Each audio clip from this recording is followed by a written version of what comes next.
صادق یا حبیب اللہ۔ مغربی مفکرین حضور سرور عالم صلی اللہ تعالیٰ علیہ وآلہ وسلم آپ کی کثرت ازواج کے متعلق سوال اٹھاتے ہیں اور طرح طرح کی باتیں کرتے ہیں، اور اس کو حضور علیہ الصلاۃ والسلام کی اپنی خواہش کی جانب منسوب کرتے ہیں کہ آپ کی خواہش تھی، آپ نے اپنی اس طرح کے وہ جو معاملات ہیں تو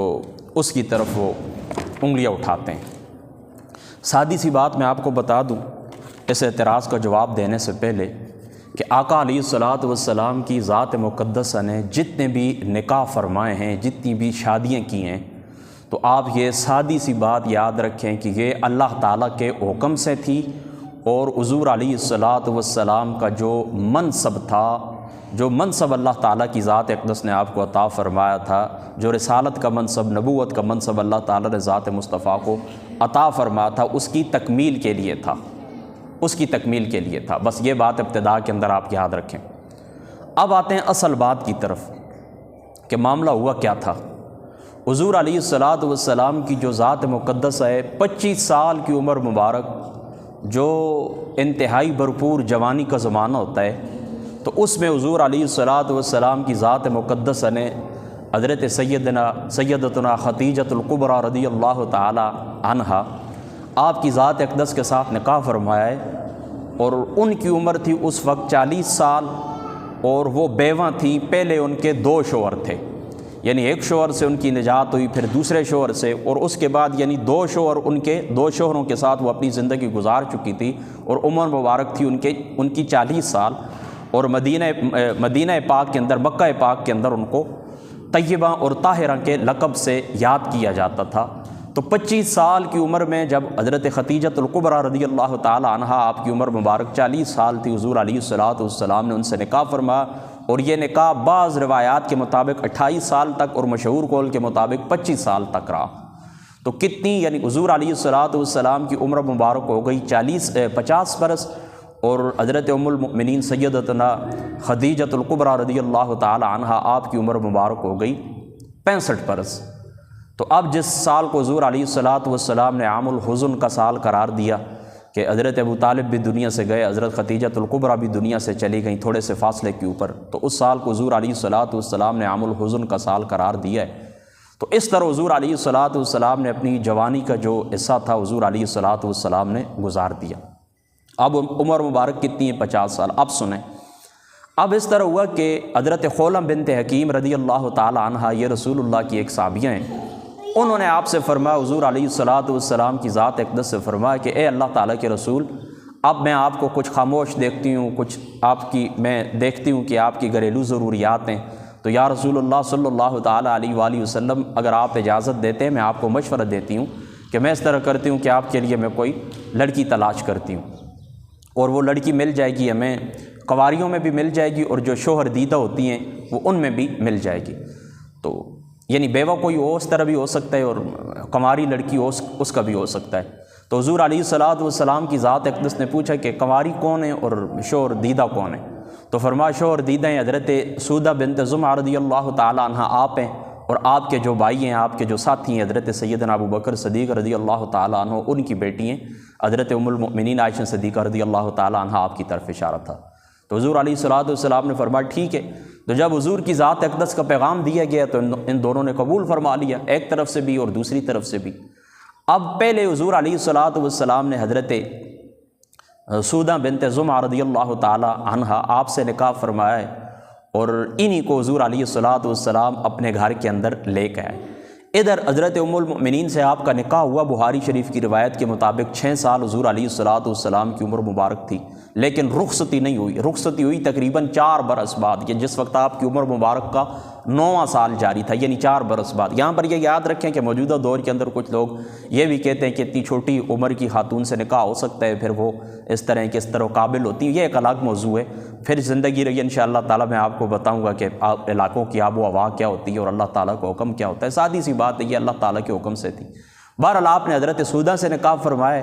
اور اس کے علاوہ جو حضرت ام المؤمنین ان کو 4 برس بعد، یعنی حضرت عائشہ صدیقہ رضی اللہ تعالی عنہ، آپ سے 4 برس بعد حضور یعنی چوتھے برس یعنی نکاح کے چوتھے برس 3 سال گزر چکے تھے، چوتھا برس جاری تھا اور ام المؤمنین کی عمر 9 سال تھی، حضور علیہ الصلوۃ والسلام کے گھر وہ رخصت ہو کے آئیں، کہاں پر؟ مدینہ طیبہ کے اندر۔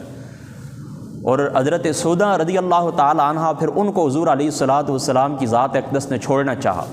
تو انہوں نے کہا کہ میں اس طرح کرتی ہوں کہ میری جو باری ہے، یعنی مطلب یہ تھا کہ حضرت سودا جو ہیں تو وہ موجود رہیں تاکہ ان کو کوئی کسی قسم کی پریشانی نہ ہو۔ پھر حضرت ام المؤمنین جس وقت نکاح کے یعنی رخصت ہو کے حضور کے گھر آ گئیں تو آپ نے انہیں چھوڑنا چاہا، تو انہوں نے اپنی باری حضرت عائشہ کو ہبہ کر دی کہ میری جو باری ہے وہ میں حضرت عائشہ کو دے دیتی ہوں، لیکن آپ اس طرح کریں کہ مجھے چھوڑیں نہیں۔ اس کی وجہ یہ کہ یا رسول اللہ صلی اللہ تعالیٰ علیہ وآلہ وسلم، میں آپ کے ساتھ نسبت چاہتی ہوں کہ قیامت والے دن جب میں اٹھوں قبر سے اٹھائی جاؤں تو میری نسبت آپ کی طرف ہو، یعنی ازواج مطہرات کے اندر کیا ہو؟ میرا شمار ہو۔ اب آپ سمجھ گئے نا؟ تو یہی حضور علیہ الصلوۃ والسلام کی ازدواجی زندگی ہے، حضور نبی پاک صلی اللہ تعالیٰ علیہ وآلہ وسلم کی ازدواجی زندگی ہے۔ تو اب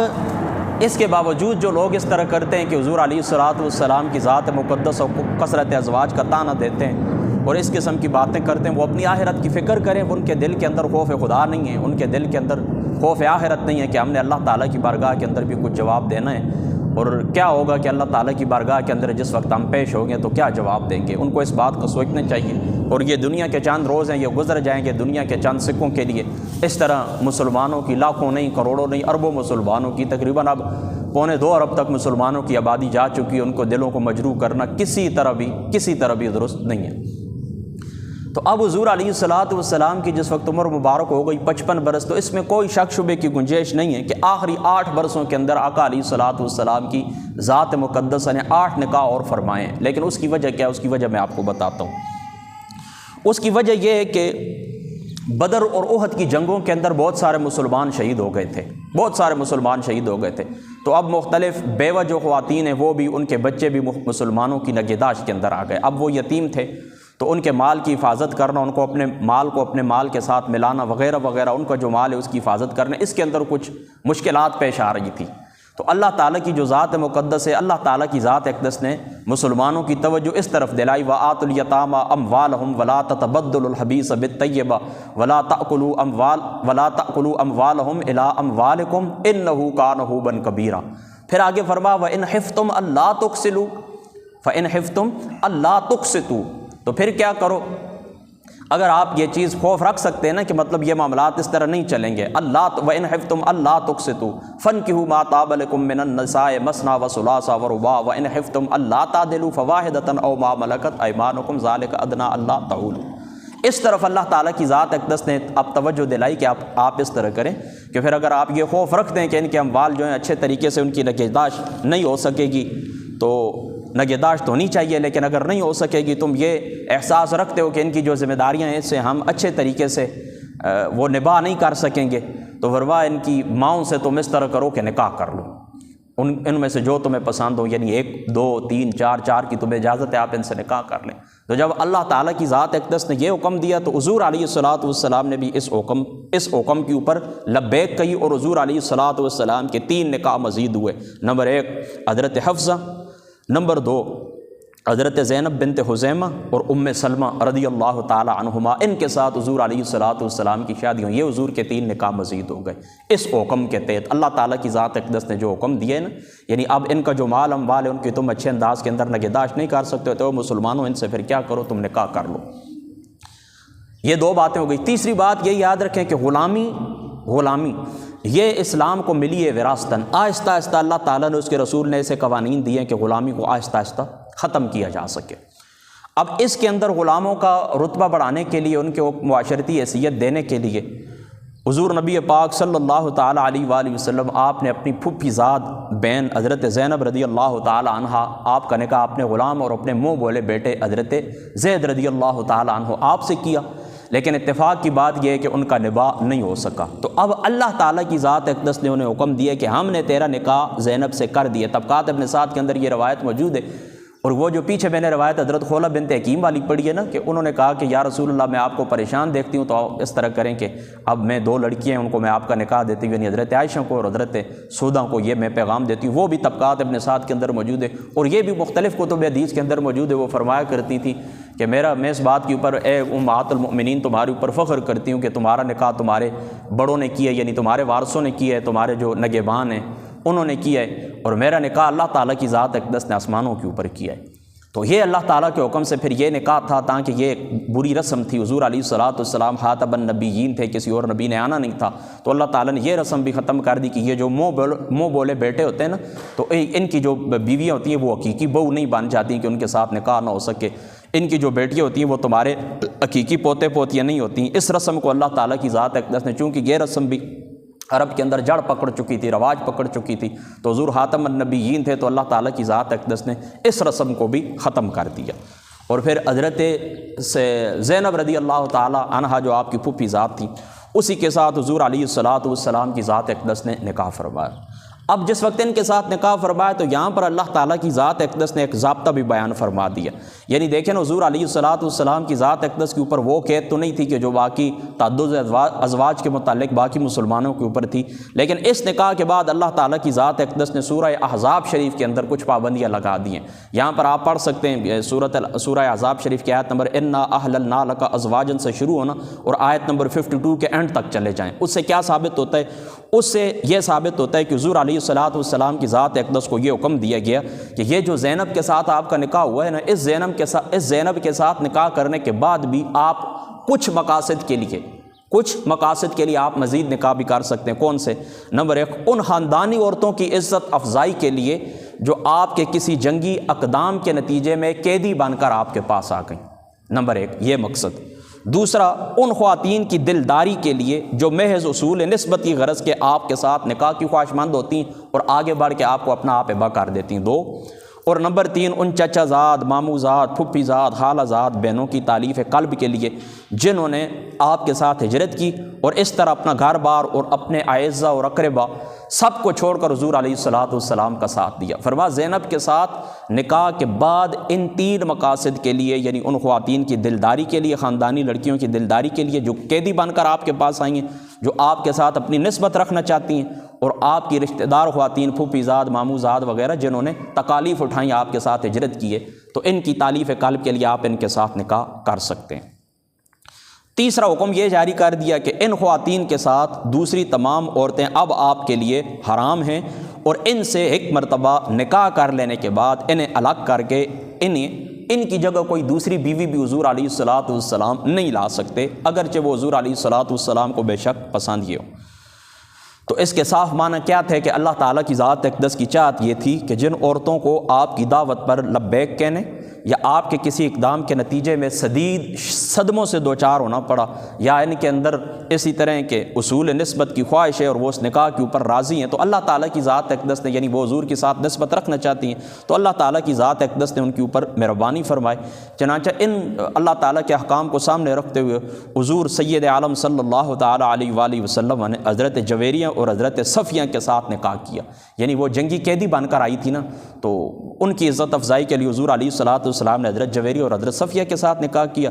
اور سیدہ میمونہ جو تھیں، تو حضور علیہ الصلوۃ والسلام کے ازواج کے اندر حضور نے ان کو شامل کیا، یہ آپ کے ساتھ خواہش رکھتی تھیں، یعنی حضور علیہ الصلوۃ والسلام کی ذات پاک کے ساتھ نسبت چاہتی تھیں، تو اس مقصد کے لیے، یعنی دوسرا جو حکم تھا اللہ تعالیٰ کا، اس کو پورا کرنے کے لیے آپ نے حضرت میمونہ کے ساتھ نکاح فرمایا۔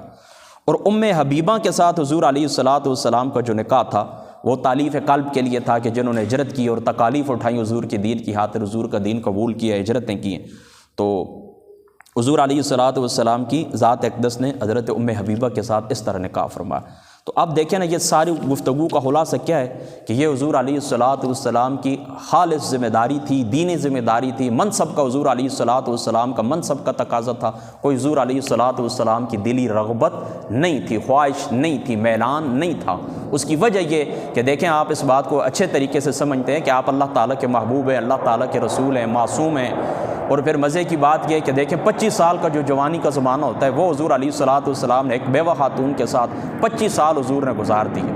تو دیکھیں نا، اس باتوں کو اگر آپ ذہن کے اندر رکھیں اور سمجھیں تو مجھے بتائیں کہ کون حضور علیہ السلام کی اس کثرت ازواج کے اوپر اعتراض کر سکتا ہے؟ تو یہ جو گفتگو میں نے کی ہے، اس گفتگو کو آپ ذہن کے اندر رکھیں، بس یہی اس کل گفتگو کا خلاصہ ہے، اور جو اعتراض کرنے والے ان کا اعتراض نہیں بنتا، ان کا اعتراض بالکل غلط ہے۔ پھر اپنی ساری گفتگو کا خلاصہ میں آپ کو سمجھا دیتا ہوں کہ آپ نے حضرت خدیجہ کے ساتھ نکاح فرما 25 سال کی عمر کے اندر، اور وہ حضور کی 25 سال تک بیوی رہی ہیں، اور حضور صلی اللہ تعالیٰ علیہ وآلہ وسلم کی جس وقت عمر مبارک 50 سال ہوئی ہے، تو پھر اس طرح وہ دنیا سے رخصت ہوئی ہیں۔ تو حضرت خولہ کے کہنے کے اوپر آپ نے اس طرح کیا کہ حضرت ام المؤمنین کے ساتھ اور حضرت سودہ کے ساتھ نکاح فرما، سودہ کو گھر لے کر آ گئے۔ اس کے 4 سال بعد پھر حضرت عائشہ صدیقہ رضی اللہ تعالی عنہا آپ رخصت ہو کر حضور کے گھر آئیں۔ پھر ان کے جو فوائد دنیا کو پہنچے، حضرت حضور علیہ السلام کی زوجہ حضرت عائشہ سے جو علم ملا ہے دنیا کو، وہ کسی سے ڈھکا چھپا نہیں ہے۔ اتنی بڑی فقیہ حضور علیہ السلام کے گھر کے جو معاملات تھے ان کو کتنے اچھے اور سلیس انداز کے اندر اس امت کے لیے انہوں نے بیان فرمایا۔ صحابہ پاک آپ سے سوال کیا کرتے تھے۔ پھر یہ بات بھی آپ کو سمجھ آ گئی کہ حضور کا یہ دوسری مرتبہ ان 2 خواتین کے ساتھ نکاح کرنے کی وجہ ان کی توجہ دلانا تھی۔ اور تیسرا پھر اس طرح ہوا کہ بدر اور احد کے اندر جو لوگ شہید ہو گئے، تو ان کی جو بیواں تھی، ان کے جو بچے تھے، یتیم بچے تھے، ان کو سہارا دینے کے لیے پھر حضور علیہ السلام نے حضرت حفصہ اور حضرت سلمہ اور ان کے ساتھ حضور علیہ السلام کی ذات اقدس نے نکاح فرمائے۔ پھر حضرت زینب کے ساتھ حضور نے جو نکاح فرمایا تو وہ عرب کی ایک رسم تھی، اس رسم کو توڑنے کے لیے کہ حقیقی منہ بولے بیٹے حقیقی بیٹے نہیں ہوتے، ان کی جو بہو ہوتے ہیں وہ حقیقی بہویں نہیں ہوتی کہ ان کے ساتھ نکاح حرام ہو جاتا ہے۔ اس رسم کو حضور علیہ السلام نے توڑنے کے لیے حضرت زینب کے ساتھ نکاح فرمایا۔ پھر حضرت زینب کے بعد اللہ تعالیٰ کی ذات اقدس نے جو پابندیاں لگائی ہیں، ان پابندیوں کے اندر یہ تھا کہ جو خواتین آپ کی طرف رغبت رکھتی ہیں، اپنا آپ کو ہبہ کر دیتی ہیں، آپ کے ساتھ نسبت چاہتی ہیں، ان کے ساتھ بھی آپ نکاح کر سکتے ہیں، ان کی تالیف قلب کے لیے۔ اور جو جنگی قیدی بن کر آئے ان کے ساتھ بھی، اور آپ کے رشتہ دار خواتین جنہوں نے اس طرح کیا ہے کہ آپ کے ساتھ ہجرت کی ہے، تکالیف اٹھائیں، ان کے ساتھ بھی آپ نکاح کر سکتے ہیں۔ تو ان احکام کو سامنے رکھتے ہوئے اللہ تعالیٰ کے رسول نے پھر حضرت صفیہ سے، حضرت ام حبیبہ سے اور دیگر جس طرح میں نے آپ کو تفصیل سے بتا دی، ان کے ساتھ حضور علیہ السلام نے یہ نکاح فرمائے۔ اور یہ سارا شروع کے اندر میں جملہ بول کے آگے ہوں کہ یہ سارے نکاح حضور علیہ السلام کے اللہ کے حکم سے تھے اور ایک دینی ذمہ داری تھی۔ واخر دعوانا ان الحمد للہ رب العالمین۔